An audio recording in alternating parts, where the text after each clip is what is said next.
சுரேஷ், விவரங்கள். வணக்கம். தமிழ் திரையுலகில் முன்னணி இயக்குனராக வலம் வந்த பாரதி ராஜா சமீப காலமாக உடல்நலை குறைவால் பாதிக்கப்பட்டு வீட்டில் இருந்தபடியே சிகிச்சை பெற்று வந்த நிலையில் இன்று அஹ், அவருடைய இல்லத்தில் நீலாவருடைய இல்லத்தில் இன்று அதிகாலை காலமாகியிருந்தார். அவருடைய உடலுக்கு இன்று காலையிலிருந்தே ஏராளமான பொதுமக்கள், சினிமா பிரபலங்கள், அரசியல் தலைவர்கள் என அவருக்கு மரியாதை செலுத்தி வருகிறார்கள். இந்த நிலையில்தான் தற்போது அவருடைய உடலுக்கு நடிகர் கார்த்திக் அவர்கள் மரியாதை செலுத்த வந்திருக்கிறார்.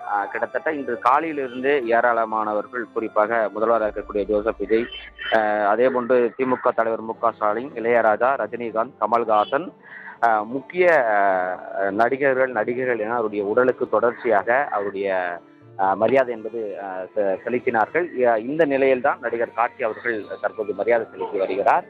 இன்று இரவு வரை சென்னை நீலாங்க இருக்கக்கூடிய அவருடைய இல்லத்தில் அவருடைய உடல்கள் வைக்கப்பட்டு இன்று இரவு அவருடைய உடல் இங்கிருந்து கொண்டு செல்லப்பட்டு அவருடைய சொந்த மாவட்டமான அவருடைய தேனிக்கு அவருடைய உடல்கள் கொண்டு செல்லப்பட்டு அவருடைய இறுதி சடங்குகள் என்பது அவருடைய சொந்த ஊரில் நாளை மாலை அவருடைய இறுதி சடங்குகள் என்பது நடைபெற இருக்கிறது என்பது குறிப்பிடத்தக்கது.